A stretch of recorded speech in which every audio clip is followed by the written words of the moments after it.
বাংলাদেশের বিপক্ষে ভারতকে সতর্ক থাকার পরামর্শ দিয়েছেন কিংবদন্তি সুনীল গাভাস্কার। আর টাইগার টেস্ট দলকে যে কোনো সময়ের তুলনায় অনেক শক্তিশালী বলছেন ক্রিকেট বিশ্লেষক হর্ষা ভোগলে। দুজনের কণ্ঠেই ঝরেছে বাংলাদেশের তরুণ ক্রিকেটার আর পেস অ্যাটাক নিয়ে প্রশংসা। ওয়ানডেতে ভারতকে নিয়মিত হারায় বাংলাদেশ। 2 বছর আগেও ঘরের মাঠে সিরিজ জিতেছে টাইগাররা। তবে টিম ইন্ডিয়ার বিপক্ষে লাল বলের জয় এখনো অধরা। ঘরে বাইরে 8 সিরিজের 7টিতেই হার।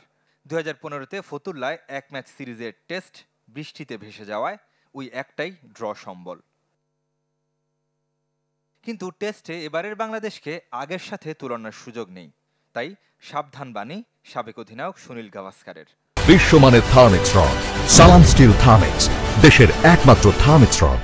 আর ধারাভাষ্যকার ও ক্রিকেট বিশ্লেষক হর্ষা ভোগলের চোখে সেরা বাংলাদেশ। পাকিস্তানকে তাদের মাঠে হারিয়ে বাংলাদেশ প্রমাণ করেছে তারা সহজ প্রতিপক্ষ নয়। ভারতের চোখে চোখ রেখে লড়বে। অতএব অবশ্যই টিম ইন্ডিয়াকে সাবধানী হতে হবে। দীর্ঘ সময়ের মধ্যে বাংলাদেশের এই টেস্ট দলটাকে আমার কাছে সেরা মনে হয়েছে। ভারত এগিয়ে থেকে শুরু করবে, তবে আমি বাংলাদেশের কাছ থেকে লড়াই প্রত্যাশা করছি। তাদের পেস অ্যাটাক অসাধারণ। অ্যালান ডোনাল্ডের সময়কাল থেকে দেশের পেস অ্যাটাকে এসেছে আমূল পরিবর্তন। হাসান মাহমুদ, শরীফুল, নাহিদ রানারা তাই স্পটলাইটে।